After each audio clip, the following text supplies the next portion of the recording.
Hello everyone! Welcome sa kitchen ni Rhoda. For today's video, magluluto tayo ngayon ng nilagang baboy.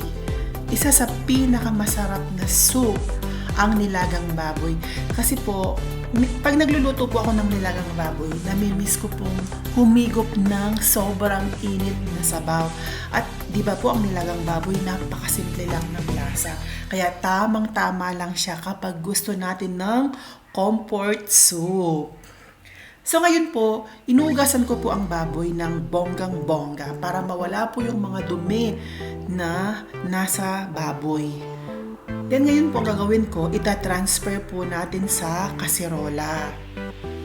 Ang binili ko pong baboy ay 1 kilo. Kasim po ang binili ko. Hindi po ako bumili ng may buto-buto. Kasi nga po napakamahal ng baboy ngayon. Sayang naman po kung bibili po ako ng may buto. Maglalagay na lang po ako ng 4 cubes para po mas malasa ang ating nilagang baboy.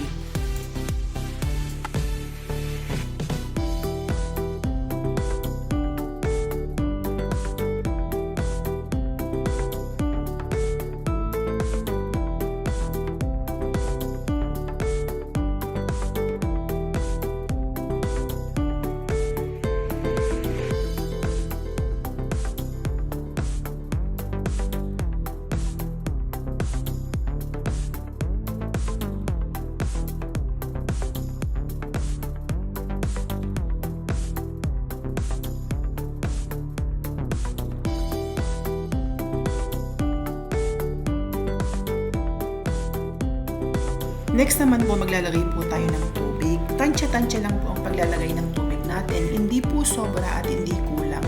Yung tama lang. Ito po yung pinakasabaw ng ating nilagang baboy.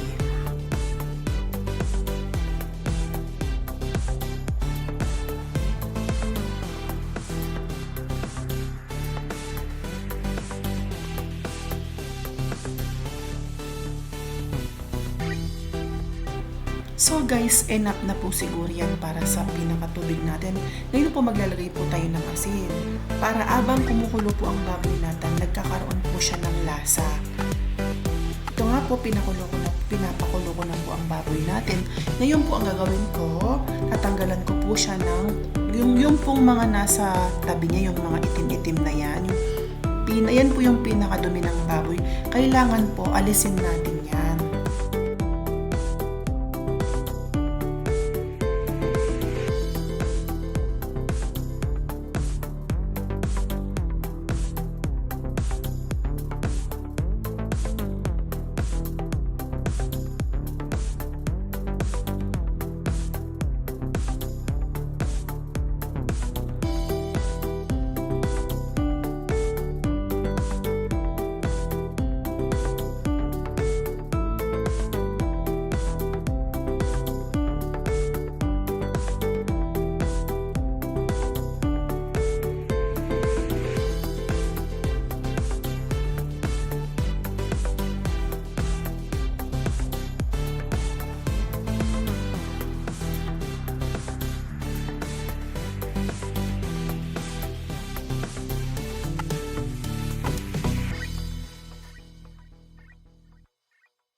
Tatakpan ko po at hihintayin kong lumambot.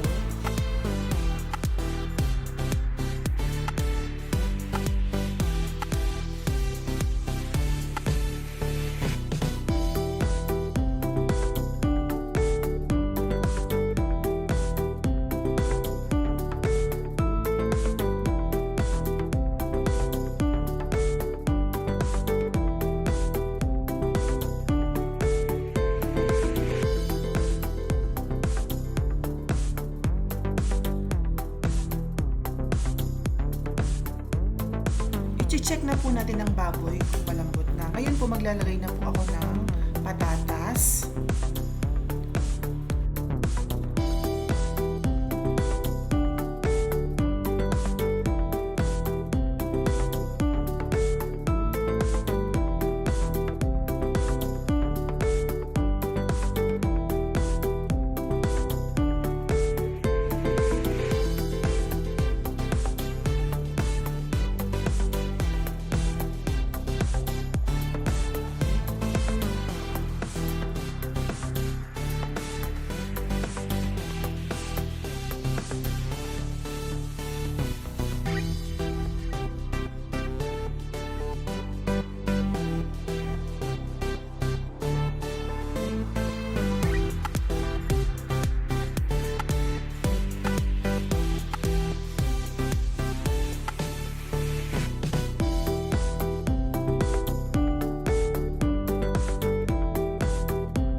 Maglalagay po ako ng siling haba at ahaluin ko, then tatakpan ko.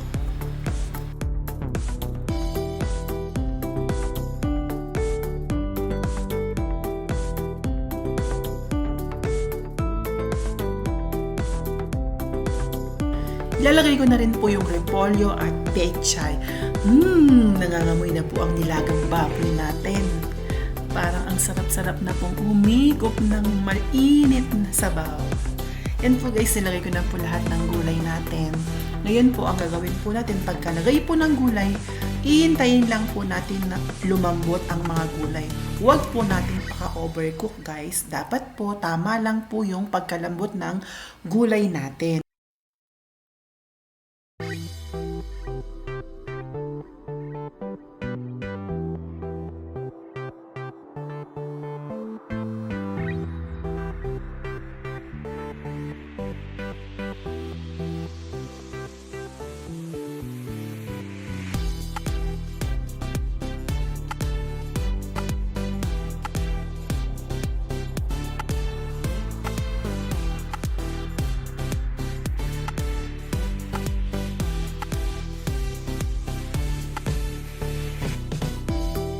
Hahaluin po natin yung mga gulay.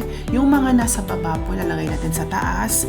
Para naman yung mga nasa taas po, yun naman po ang lumambot at pumunta sa baba.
I-check na po natin ang ating gulay. Yan, tamang-tama lang po ang pagkalambot ng gulay natin. At nangangamoy na po ang nilagang baboy natin. Ngayon po, ang gagawin po natin, kakain na po tayo.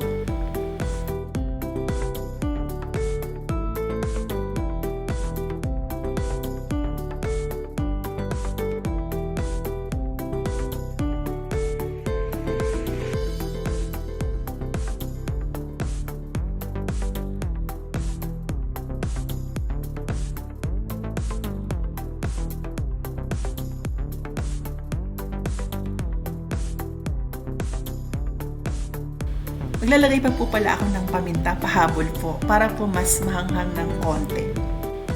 Sana po may na-share ako sa inyo. Don't forget to like, comment, paring na rin po yung mga notification bell para ma-update kayo sa mga susunod na video ko. And of course, subscribe to my YouTube channel po. Goodbye po and God bless you!